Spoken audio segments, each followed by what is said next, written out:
Welcome to the 2019 Baldies Awards. These are the deliberation videos. Let's see if I can say that. It's tough. We intend these things to be watched sort of after you watch the Baldies ceremony. So if you haven't seen that yet, maybe go check it out and then come back if you have questions or want to see the whole process. Maybe wonder why we voted a certain way. This is where you'll get all that information. Also, we're going to spoil every single bit of everything on this list. So if you haven't seen it all, don't watch this. If you haven't seen every piece of television and film that came out this year, you probably shouldn't watch. That's not true because this is actually not intended to be a comprehensive list of everything that came out this year. It's actually just everything that we saw, either one of us saw, that came out somewhere between January 1st and December 31st, 2019. So if you're wondering, oh, why didn't X get included? It's probably because we didn't see it or it didn't come out this year. So yeah, I think without further ado, let's check out the Baldies. All right, this category we're talking about today is Biggest Surprise. This is another subjective, they're all subjective, spoiler. This is a category where we just rank the gap between what we were expecting from a show and what the show actually delivered. So this could be something that we thought was going to suck that was actually really good. This could be something that was not on our radar that really impressed us, or it could be something that, you know, anything in between. What it can't be is something from a well-established creative pedigree, like a Vince, you know, like El Camino can't be Biggest Surprise because we expected great things from Vince Gilligan and Aaron Watchmen. Paul. Like Watchmen can't be the Biggest Surprise. We just came off Leftovers, and it's one of the all-time. It was one of our most anticipated things for 2019. Yeah. So with that said, let's look at our list and what we've got here. As it is right now, it's The Mandalorian, The Umbrella Academy, The Witcher, The Boys, and Kingdom. Okay, question right off the bat for you. Why is The Mandalorian here? Okay, so The Mandalorian, the reason I put it on here is because I thought The Mandalorian was going to be this grim, gritty look into the seedy world of bounty hunters, and it's going to be your first kind of like really adult foray into Star Wars universe. I feel like that's kind of how it was sold or pitched, or that's how it was popularly conceived. And instead, we got this kind of gentle, like Walt Disney version of Shane in outer space involving this uber cute baby Yoda and a Walt Disney Seven Samurai kind of thing, or Unforgiven. And if you had said that, like, you know, Star Wars fans are expecting some like big badass Boba Fett thing, and then they got like Teletubbies being babysat by a guy in armor. Usually that's a recipe for people to be pissed off. Instead, grizzled Star Wars veterans, younger Star Wars fans, people who are just into cute shit, like Mandalorian grew the brand and was delightful and good in a way that I did not expect it to be delightful. So it's technically a surprise. Also, let's say we just came off of your certainly most hated Star Wars movie, yeah? Even Attack of the Clones? The prequels are worse than any of these. Okay. Just in terms of dialogue and basic things, they got a lot of things wrong. But the new trilogy, it's, I would say, what you consider the worst. Probably. Star Wars was sort of at a low point and needed a real its failure is complete. Let's put it that way. Absolutely. And so The Mandalorian coming out and being decent was a surprise. It was okay. Look, The Mandalorian's good. The Mandalorian is real good. It's just not. It's real good in the same way that, like, I don't know, Reading Rainbow is really good, or Mr. Rogers' Neighborhood is really good. You're really infantilizing The Mandalorian here. I think it was borderline YA. Yeah, okay. It was like, yeah, it's not Teletubbies, it's not Barney and Friends. Okay. It's right. Well, Reading Rainbow is not Teletubbies, sir. Reading Rainbow is got some bottom to it. Show me the education in Mandalorian. What am I learning? But yeah, I mean, it's not adult fare, but it's also not baby fare. It's somewhere in the middle. Yeah. Yeah, Star Wars Rebels. Thomas the Mandalorian Tank Engine. What? Mando? Mando the Tank Engine. Let's talk about the Umbrella Academy. What's your pitch for it being the biggest surprise? I had never heard of this franchise at all. Same. These characters. Same. Knew nothing about it. Yeah. it came during a time when Netflix is just shitting out show after show after show, and I expect none of them to have like standout quality. Mm-hmm. And Umbrella Academy came along and surprised me in how much I got into it, because I'm not inclined to like superhero things that I'm unfamiliar with. This is true. Or superhero things at all. Yeah, or at all. Like, it really has to have a strong hook. I need to know, okay, this is a character that I'm somewhat familiar with and that has made really good movies in the past, and then I start to get into it, like Spider-Man. Mm-hmm. But Umbrella Academy had none of those qualities, and it came out, and I thought it was awesome for the most part. Yeah.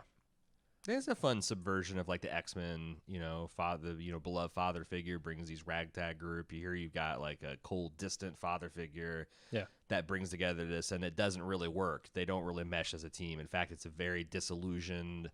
It's a more realistic experiment of what it would, a more realistic take of what it would look like if a rich guy just threw together a team of mutants together that had no connection, and they're all outcast and misfits, and I enjoyed it a lot.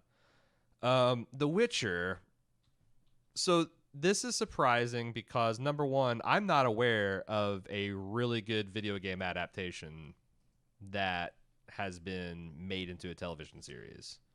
In fact, when I hear video game adaptation, I immediately get skeptical.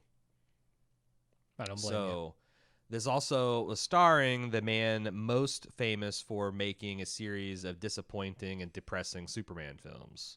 So it's not like there is a lot like, oh, God, wow, the guy who got pigeonholed into genre work and made a whole bunch of shitty ones is now getting chained to this weird Polish source material, Polish mythology. There's nothing bad about Polish material.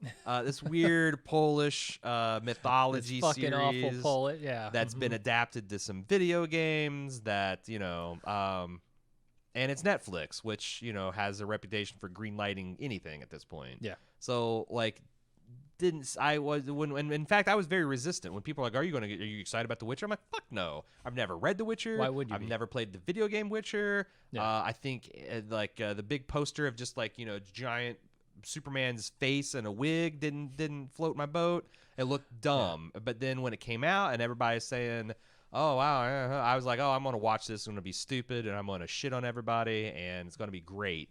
And it sucked me in. So it's weird because it simultaneously had zero expectations from people who were not familiar with the source material, but really high expectations from people who were familiar with the games. Yeah. And now that I'm like 45 hours into Witcher 3, I understand why, there is a hope, because there's just there's so many stories and characters that are executed at various levels that, I can, like I said, I see the appeal, and it was very, very good. So there's the argument for that. Now, The Boys, what's the argument for The Boys being a surprise? Again, this, I'm not inherently interested in these types of stories, but The Boys did something I guess I haven't really seen in its version of superhero stories, which is to make all of the superheroes bad. And to make them bad in ways that I did not think possible. Yeah. There are moments where Homelander is genuinely one of the most horrific villains I've ever seen on screen. He's terrifying. Yeah. In a way that, like, I talked about this when we reviewed Brightburn for our Spooktacular, but like that, I guess the first time you see a character like Superman played as a villain, you just realize just how phenomenally scary they can be. Yeah. Yeah. And I guess I hadn't really seen that. Like, you see that as, a Superman 2 or whatever, where he fights the other sun monster. Like, right, yeah. You see that occasionally, but this one really played that up. And down to a man, really, in these superhero groups. And the willingness of it to just go over the top with things. Yes. But yet somehow grounded in the powers still, because like that Flash scene where he obliterates this guy's girlfriend. Yeah, while he's holding her hands. Yeah. Just set the tone fight of with the thing. Invisible Man. Great, yeah, in the electronics store, yeah. Yeah, there's just like there's so many great ideas that's like, what if someone who really liked comic books and has these what if, like what would happen, and has a really twisted sense of humor. Yeah. And is willing to go to the logical conclusions that most superhero stories won't. Right, because they got to be approved by the Comics Code. Right. Authority. So then that brings us to Kingdom, which I think is the genuinely biggest surprise. When I saw this, the only reason would I have watched this had it not been us doing our Netflix review? Probably not. Because I don't think that the Kingdom got a ton of press outside that too. Right. But like the Kingdom came in, I'm like, okay, I'm so over zombie shit at this point, and it's this kind of weird South Korean adaptation of some kind of zombie lore, and it's a period piece, and I don't like man, I know a little bit about Japan and China, but ancient Korea? The hell? And it was one of the best things I saw last year, and it was surprising in all the best ways. Like I thought the acting and characters were great. The setting worked really well because whether it's super accurate or not, like it doesn't have to be. Like, the Koreans can make some. Look at all the shit we do to Lord of the Rings. Yeah. Like that's people talk about like how historically accurate the armor and weapons, but it's all fucking make believe and shit. So like. Right. They did a Lord of the Rings zombie thing in their medieval period, and it was fucking awesome. And it was one of the best new takes on zombie lore that I've seen in a long, long time. Yeah, I want to say maybe the last one that I'm interested in, but then a show like Kingdom comes along, right? Which is why it's our biggest surprise. So let's take it to the top, shall we? I think this list is almost exactly backwards. Ooh. Okay. All right. Yeah. How do you feel about that? I think Kingdom goes on top. It's clear number one. I feel very strongly about it. Do you disagree? Nope. 100% agree. That one's going to win. Okay. The Mandalorian, we talked about how it was surprising, but the only, the big surprise was essentially I don't think they marketed it in a way that said it was going to be dark and adult. You just saw Mandalorian and bounty hunters and, we don't need their scum and no disintegrations, and you just think it.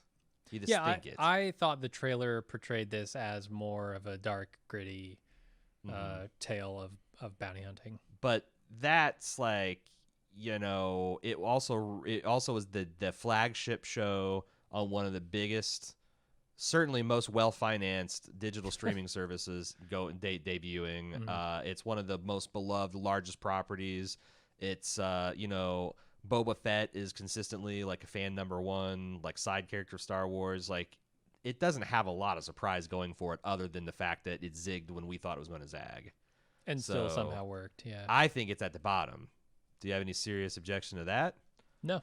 Okay. So now we just have, and this sucks because you haven't seen The Witcher, but the Witcher Academy is the Witcher Academy.